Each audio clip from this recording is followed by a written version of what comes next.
Okay, we're starting.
Take a look.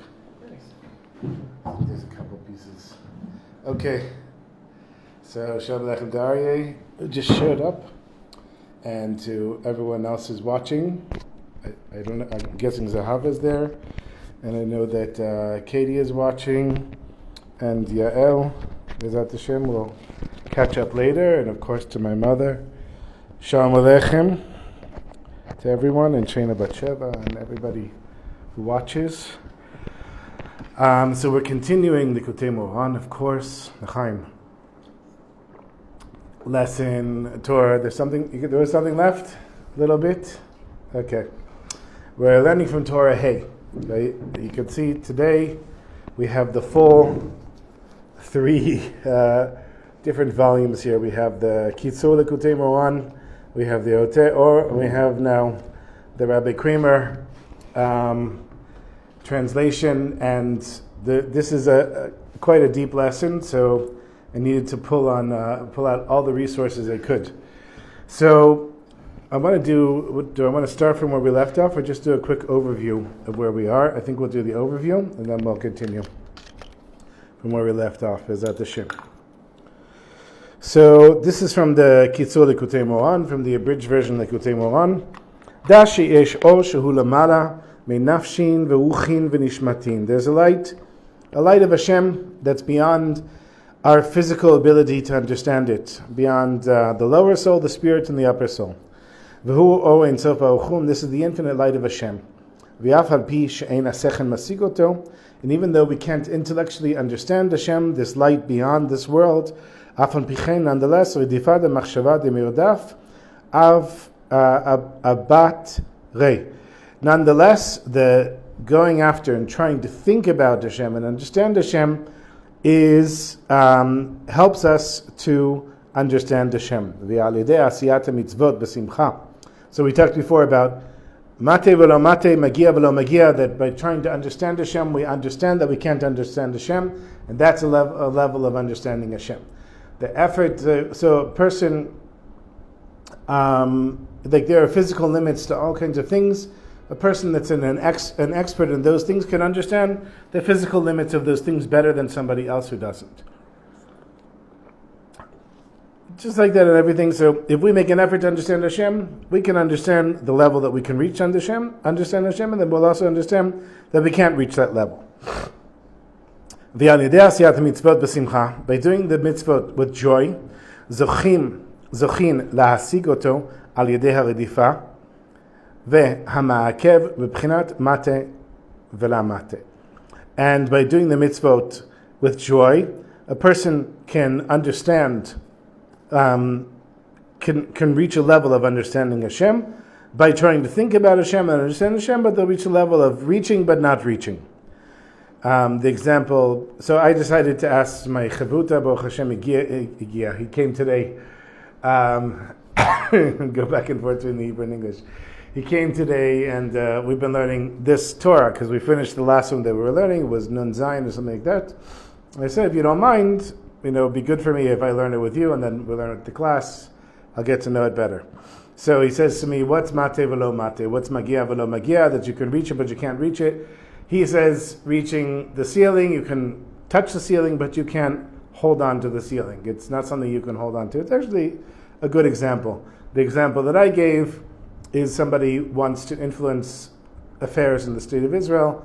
They go through the effort of becoming a minister, and then they realize there's limitations to how much influence they have unless they're the prime minister.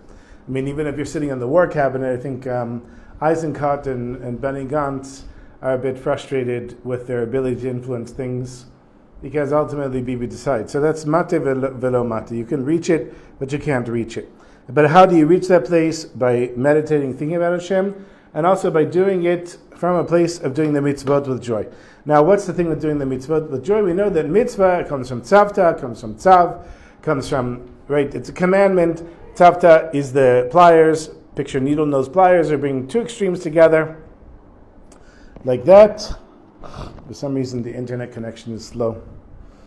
And the way that Hashem reaches out to us is through the mitzvot. So basically, Hashem is saying, come to me. And if we say, okay, I'm going to do a mitzvah, then I am able to come and reach the infinite. If you do it from a place of joy, then you're connecting with Hashem. And then you're trying to understand Hashem. And you're on the level of understanding, but not being able to understand, but you're reaching a higher place because you're doing the mitzvah through joy. V'na'asim tish'a hechalin dela. Okay, I'm going to read this. It's all in Aramaic. I'm just going to read it in English. And in this way, the 9 chambers are formed, which are neither lights, nor spiritual, nor spirits, nor souls. There's no one who can comprehend that. They do not make themselves attainable or known. This is from the Zohar. Ashrei mi shezocher sheyirdoch machshavato la'asig hasagot elo. Blessed is the person, or praised is the person that makes the effort to understand these things. Af al pi she'en cholet biyad hasechel la'asig otam, even though you don't have the ability to understand these things, ki la mit dabrin mit dak. I can't read the Aramaic. But this perception of the ultimate goal is everything is described by the dictum, the culmination. Okay, and then the asagazot itachlit hakol. This is the highest level that a person can understand. The b'chinat hayedia shelo nida, knowing that we don't know anything. This is the highest level of knowledge a person can reach. Actually, a friend of mine sent me a joke today. He said, "You see this guy," and he says to his friend, "I've reached the highest level of knowledge." And he said, really, what's that? He said, I reached the level that I understand that I don't know anything. He said, well, how do you know you don't know anything? He said, my wife told me. So this is a friend that likes jokes like that. One of my favorite jokes from him, if you miss your mother-in-law, shoot again. And I remember his mother-in-law. She was a character. Okay. So the level of knowing but not knowing. Ve'al yedei simchat mitzvah, mitzvot nishlam hakdusha u'ma'aleh chiyut hakdusha shebaklipot. And by doing the mitzvot with joy, you complete the holiness, and you elevate the life force and the holiness that's hidden in the klipot. The klipot is the negative energy in the world. Now, what does it mean that the holiness is hidden in the klipot? First of all, we had a lesson a long time ago about Shvirat HaKelim, breaking the vessels. Hashem put a light into this world that was so great that the physical world couldn't handle it. It broke the vessels of this world. The light was spread out all throughout the world, and there's these hidden sparks that we need to pick up and collect and elevate through doing the mitzvot. And that's the kedusha, that's the holiness, that's in the klipa, that's in the negative. And now we're not supposed to go out of our way to elevate the holiness that's in the klipa. A person shouldn't say, well, there's a disco and everybody's getting high on drugs, so I'm going to go to the disco and get high on drugs, and since I keep mitzvot, I'm going to elevate that place. That's not the way to do it. Of course, if you want to stand outside the disco and talk with people about Torah, mitzvot, something like that you could do. But going in and thinking that you're going to elevate isn't going to work. That was the philosophy of Jacob Frank, which we talked about when we had a lesson about Shabtai Tzvi and Jacob Frank. And his philosophy was that as religious Jews, we're going to go into Christianity. We're all going to convert to Christianity. And by doing that, we're going to elevate Christianity, but didn't work because most people converted to Christianity, and those people were lost to the Jewish people. V'yam ken she'osim hamitzvot b'simcha ma'ala shchina miben haklipot. And so when a person does the mitzvah with joy, they elevate the shchina, which is Hashem's presence in the world, which is hidden in the negative energy in the world by doing the mitzvah. Okay, so that's where we are, and now we're going to continue from last week. B'ezrat Hashem. And we're really just going to continue more or less where we left off last week. I'll go back just a tiny bit here. Ikar makom hagashat asimcha hi balev. Where is the main place where you feel joy? It's in the heart. Kamo shekatuv, as written in Tehillim, natata simcha balibi. I place joy in my heart. Or Hashem placed joy in my heart. V'galut shechina, and the exile of the shechina, the divine presence, shehi sfirat malchut, which is connected to the sphira, to the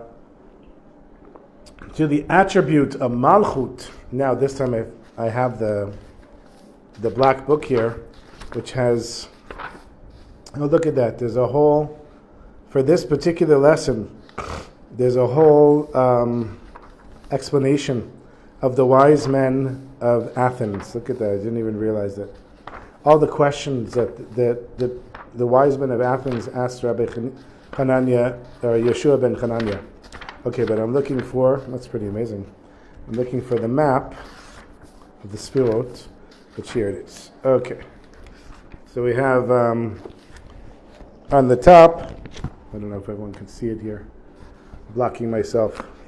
We have Keter, Chochma, Bina, Dar. So you see some of them are the ones that come together, that bring together the other sides. And these are two opposites, right? Bina and Chochma, Gvura and Chesed are the easiest to understand. Gvura is stringency, Chesed is kindness, and Tiferet is the synthesis of the two of them. Malchut is at the bottom. So you see Keter is at the top, Malchut is at the bottom, and now we're talking about Malchut. Now Malchut, since we have a description of this, you can see that Malchut doesn't have any of its own power. Each of these, in a sense, has a spiritual power. Malchut is the one that receives them all. It's kind of like the bucket at the bottom that's receiving. So you're pouring something, it's going down through all of these energies, it's being received by Malchut. Okay, so we're talking about the Shechina is related to Malchut. And now you have at least a little idea of what it means when we say Malchut. Ashchina she is Sfirat HaMalchut. Shehu B'chinat Lev, which is connected to the heart. Shehu Simchatan She Yisrael, which is the joy of the Jewish people. What is the joy of the Jewish people? When the Jews do a mitzvah with joy, then that's the joy of the Jewish people. Ki Shoresh HaSimcha, because the root of joy, Shel Yisrael, of the Jewish people, Nimshach Mea Shechina, is drawn down from the Shechina. So what does this mean? Hashem is present in the world, but Hashem is present in the world in a way where we can't see that Hashem is present in the world. We can perceive things that happen to us, and we can say, oh, for sure, that only could be Hashem.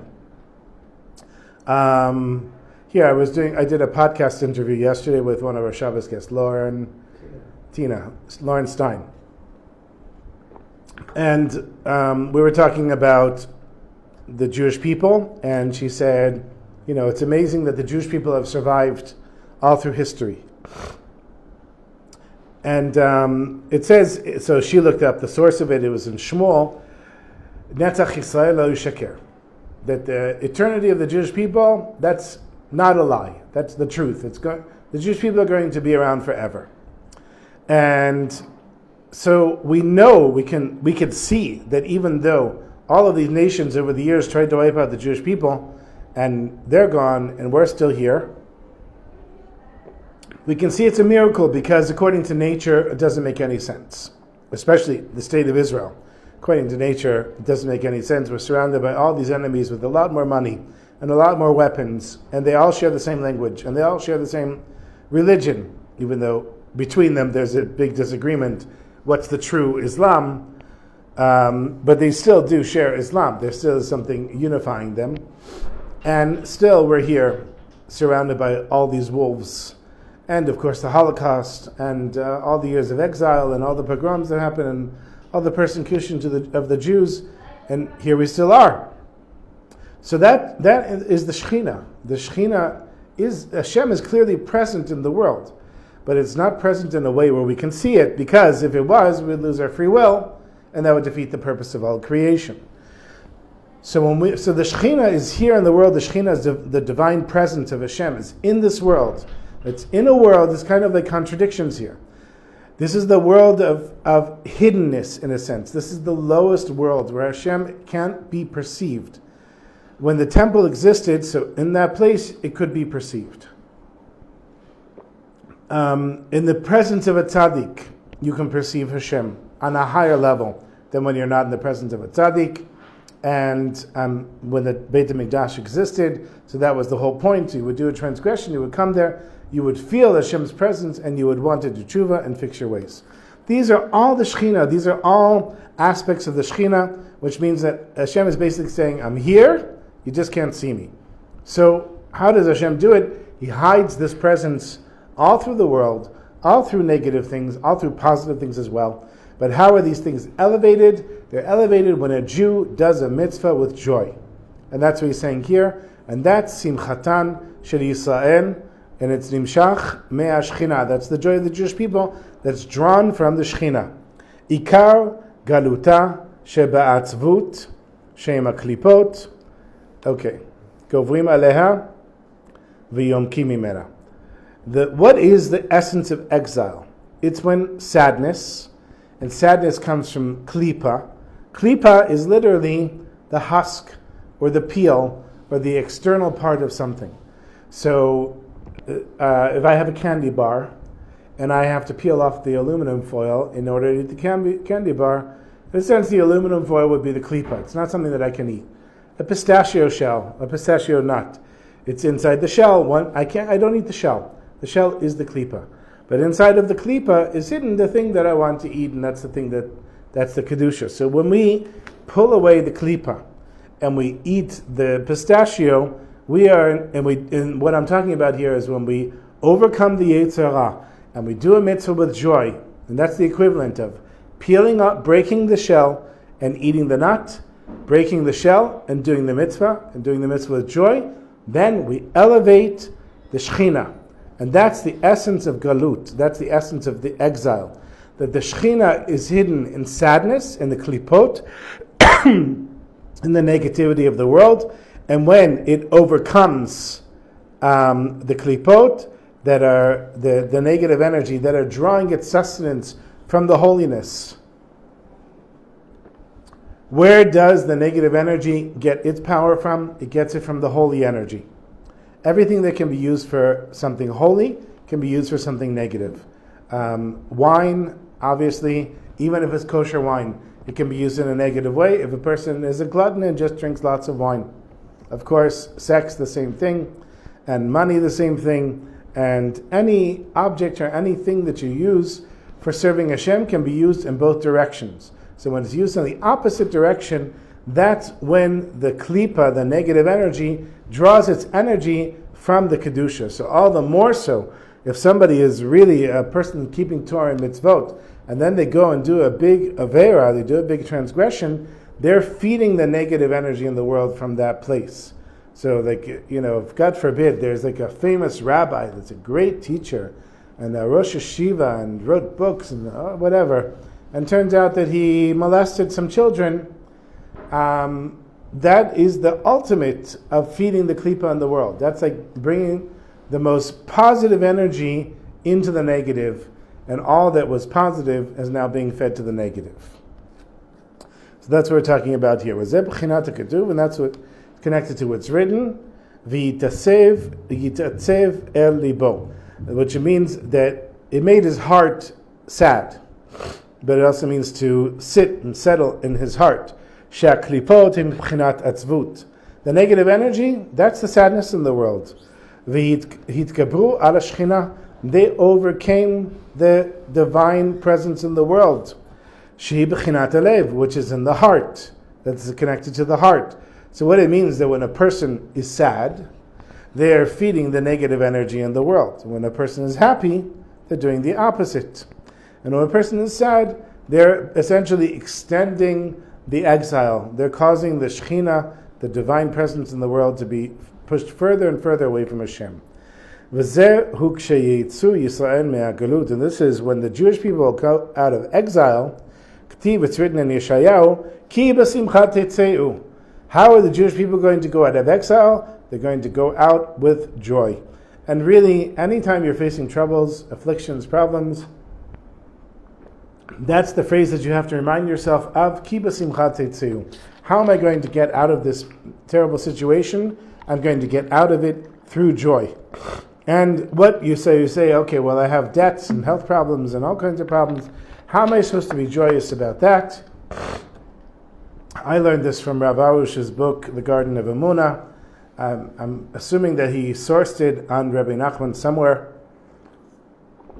I did mention this to my Chavuta, and he is not a big fan of Rav Arush.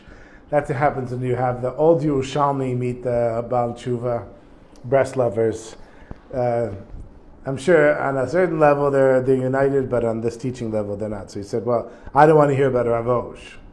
They're not the real breast lovers. Okay, anyhow, he says, what do? You dance for joy, you lift up your hands and dance in the air, and you say, thank you, Hashem, for my troubles and afflictions.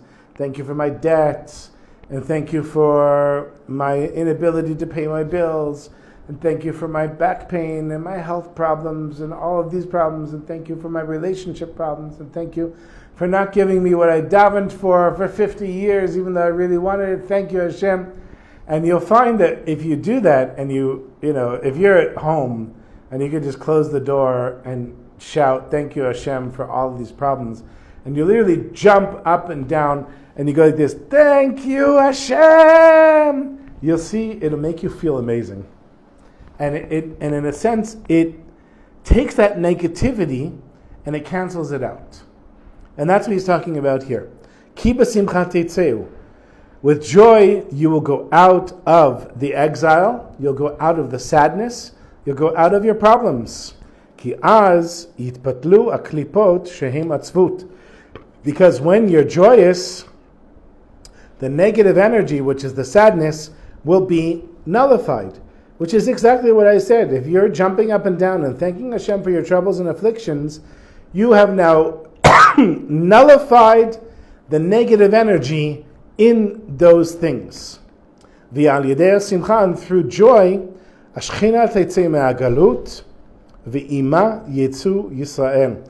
Through joy, you're going to pull out the Shechina from the exile, and with that, you're going to pull the Jewish people out of the exile as well.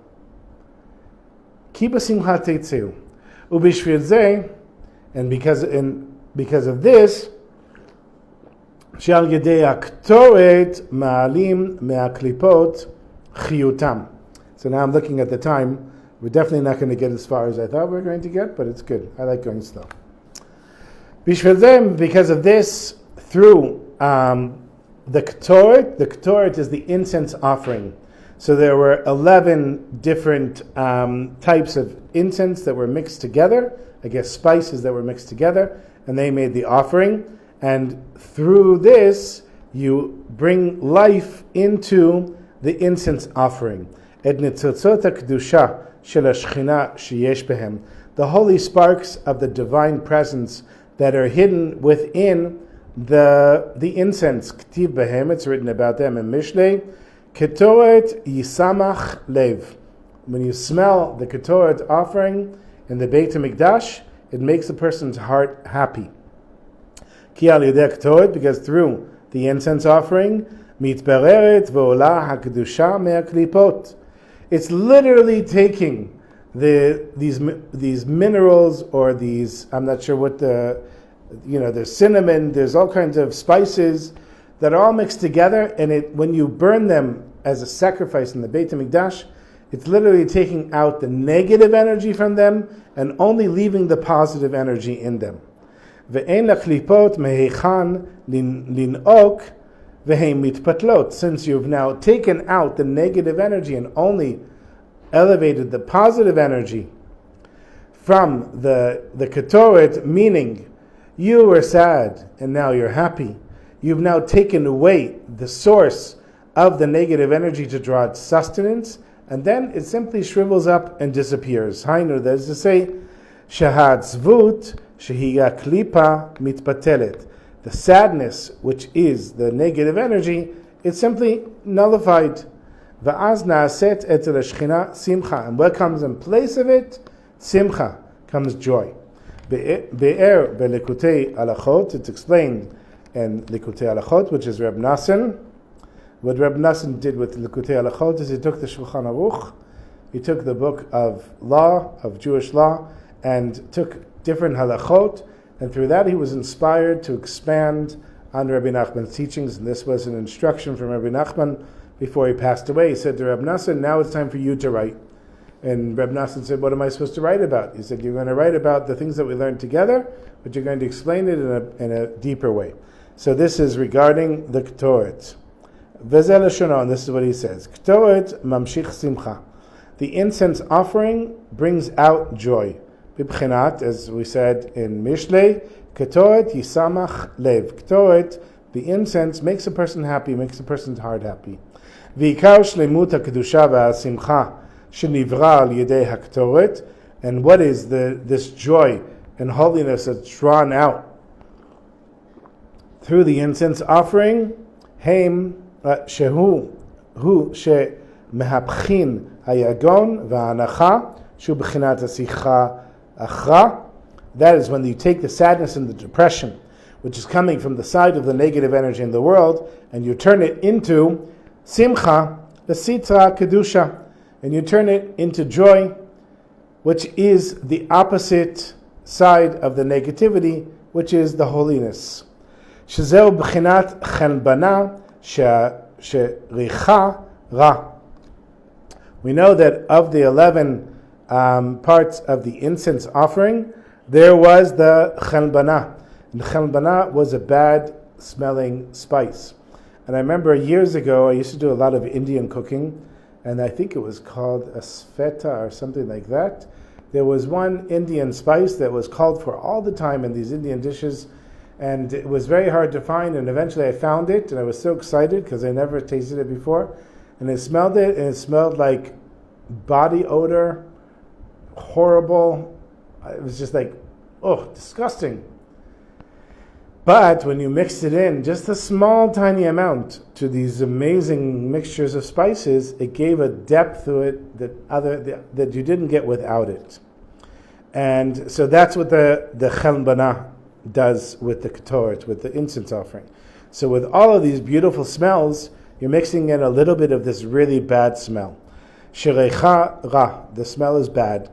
Shaya b'ketoret, and this was in the ketoret, shemeramez al bero hakdusha mektokef asitra achra v'aklipot. And this hints at the ability to elevate the holiness from amongst the negative energy and the klipot and the husks and the shells, the external part that we don't need. Kayadua, as it's written, B'Ktavim in Pri Etz Chaim, which is the book of teachings from the Arizal. Hainu b'Bchina Hanan, that is what we mentioned above. Ki Ketoret mevareret u'ma'ala hakdusha me'imkei haklipot kayadua. The incense offering sorts out, clarifies, and elevates the holiness from the deepest places in the klipot, in the negative energy, as it's known. So what is he saying here? He's saying that when you do the mitzvah with joy, you can pull out the deepest, darkest, saddest depression and elevate it to the highest place, as it's known. ואין הדבר שיעלה הקדושה מעומק הסטרה אחרא כמו הקטורת. And there's nothing like the incense offering that can elevate the holiness from the deepest places in the negative energy like the ketoret. You can imagine, there must be some story of, I'm thinking of another story now. What this thought that I had was somebody blowing a shofar at some Buddhist monastery in the middle of the mountains somewhere in Thailand or something like that, and just somebody's going around blowing the shofar, and some Jew hears the shofar, and he spent 50 years in this monastery learning to be a Buddhist monk. He's reached the highest level of being a monk, and he hears the shofar and he says, "I'm a Jew." That's the ketoret. That's the simcha.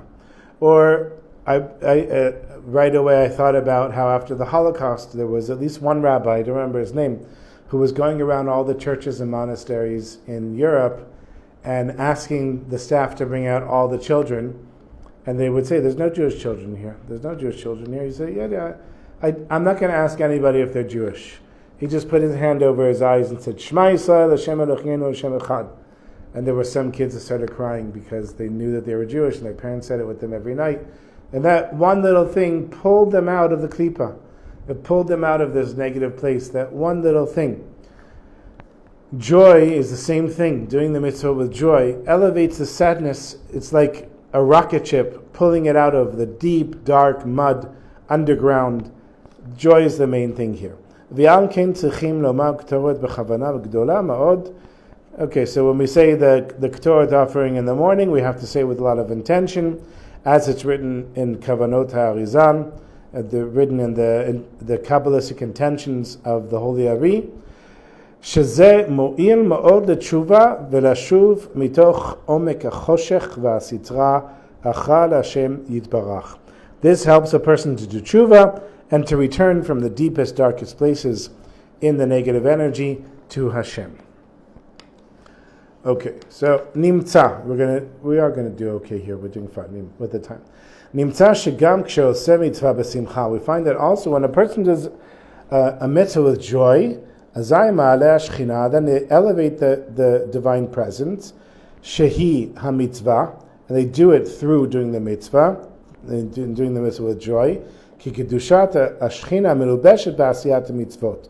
How is Hashem's divine presence pulled out from the negative spaces in the world? It's pulled out by us doing a mitzvah with joy. Shehi gam simchat alev, which is also the joy of the heart, right? Because if you think about it, the mitzvah has this godly energy in it, and the negative things in the world have godly energy in it. So here, I was talking about Purim last week, and I was saying how I went around the shuk like a drunk person, but without actually drinking anything. And a person could say, I can reach a higher spiritual place than you can by taking LSD. And I've never taken any drugs, although I have a friend, he calls it medication. He goes on drug trips all the time for so many years. He tells me about the hallucinations and things he sees, and we shared a close friend, Reb Shalom, and he tells me how he sees Shalom and his hallucinations and what Shalom said to him and all these things. It could be that you reach a high spiritual place, but you're not doing it through your effort. You're doing it through a drug. And imagine you can reach that same spiritual place or higher through your effort, then you really reach a high place. A simple example is, imagine one day there's some robotic suit, It's going to happen in our lifetime probably. An exoskeleton makes a person super strong, as opposed to a person that actually lifts weights and exercises and makes themselves super strong. The second you take off that exoskeleton, or the battery wears off, you're no longer strong. But the person that worked for it has that strength there. So when you work on doing the mitzvot with joy, you have the ability to elevate the divine presence that's hidden within the negative energy in the world. This is the root of the joy of the Jewish people. To pull out the negative, to pull out the kedusha, the holiness, from amongst the negative energy. By doing the mitzvah with joy, it has the same power as the incense offering in the Beit HaMikdash. To nullify the negative energy that's within the sadness. And this is the attribute of Malchut, which, if you remember the chart, Malchut was at the bottom of this world of Asiyah, of this world of doing. Sfira Achona Shel Ha'olam Asiyah. This is the last attribute in the list of spiritual attributes in this world of Asiyah, of doing. Ha'olam, right? Malchut Asiyah. Ha'ola mina klipot. So then you're elevating Malchut. Malchut is taking all of the energy from the other sfirot, and then you're taking the lowest energy, which receives everything, and you're elevating it by doing a mitzvah with joy. Malchut hi sfira nemucha biyoter. Malchut is the lowest of all these sfirot, of these spiritual attributes.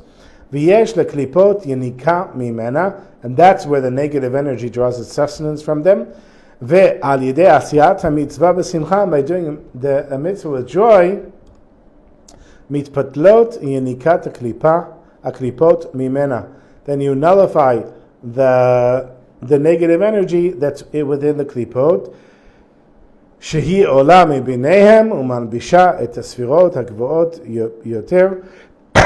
That is enclosed within Shiola mebinehem, that goes up from amongst them, and is enclosed in the higher sfirot and the higher attributes as mentioned above. Okay, one small thing we're going to go over, and then I just realized I didn't prepare a story, so Hashem will send a story to me, Be'ezrat Hashem, by the time we finish reading this. So this is this is Rabbi Kramer's book, right? There's a couple of rabbis here. Rabbi Kramer. Annotated by Rabbi Kramer, edited by Rabbi Mykoff and Bergman, and translated by Rabbi Mykoff. Okay, so we're reading now the annotation for Rabbi Kramer.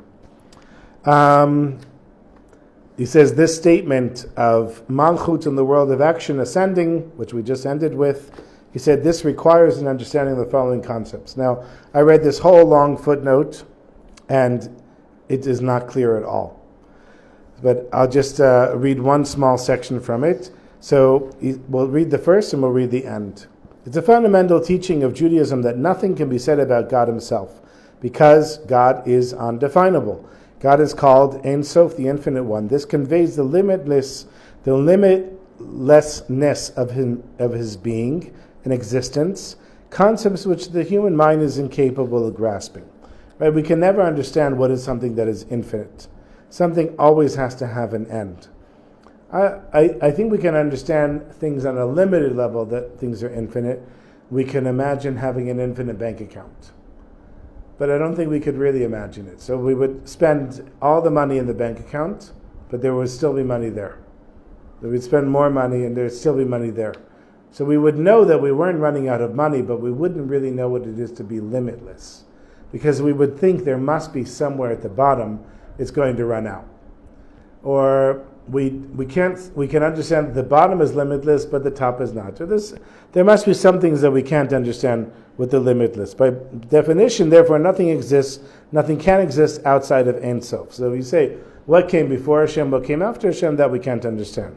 It was for this reason that the outset of creation, God, so to speak, removed himself and established the so-called vacated or hollow space within which he created all the universes and worlds, And we learned about that that Hashem created a chalan, what do you call it?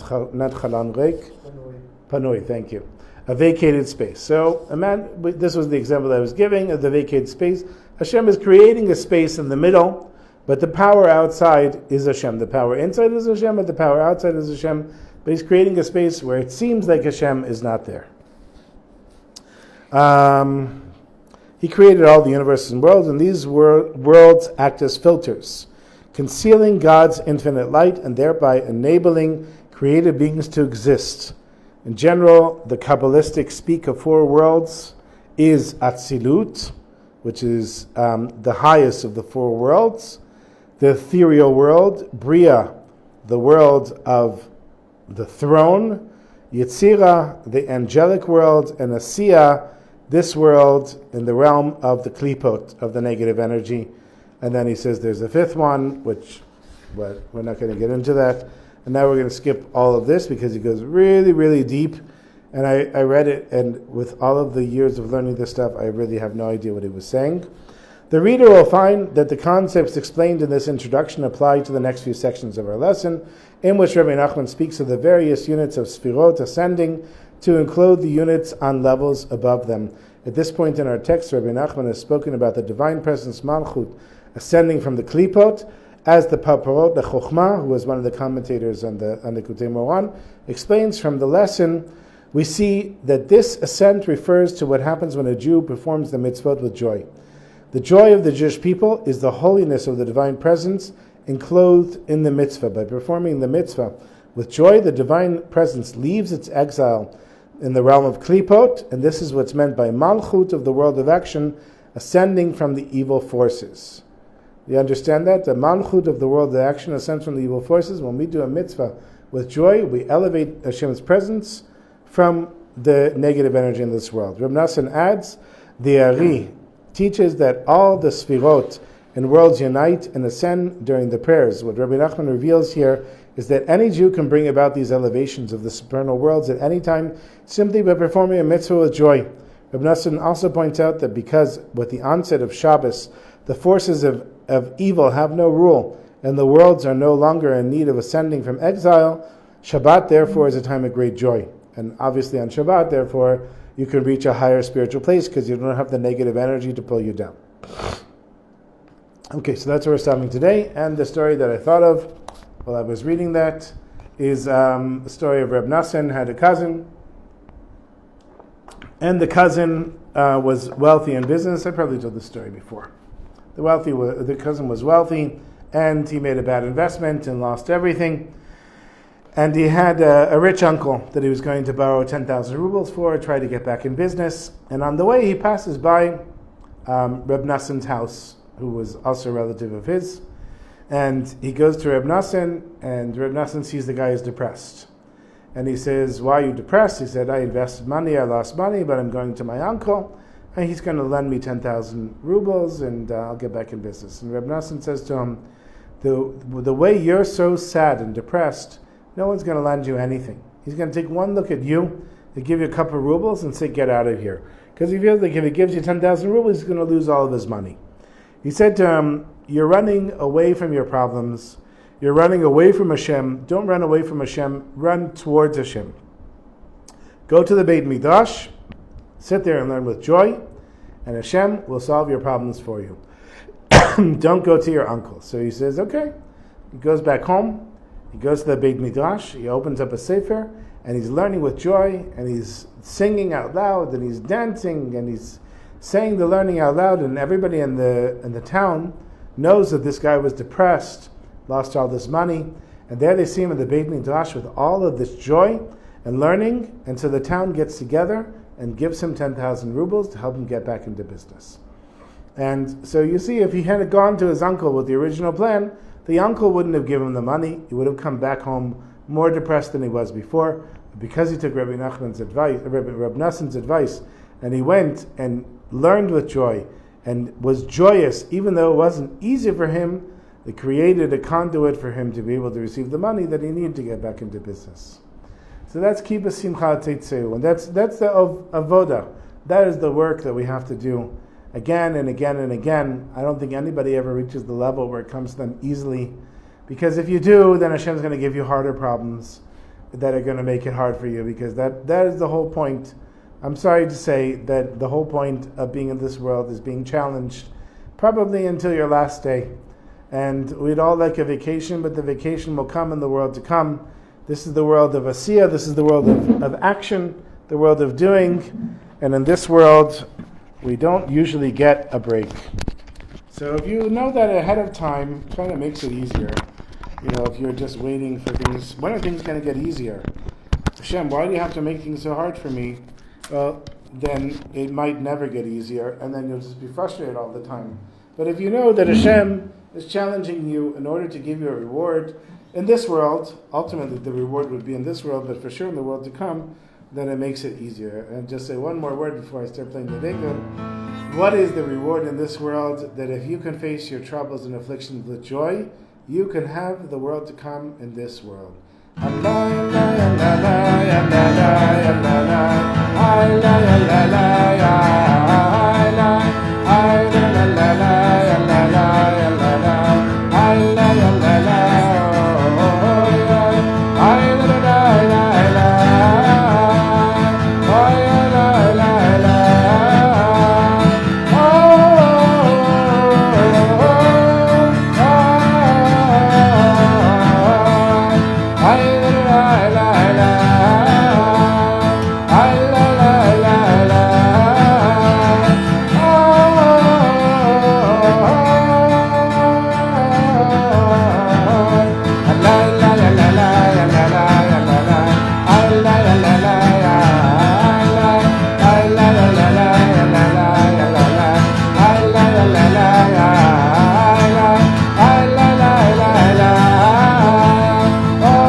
Everyone.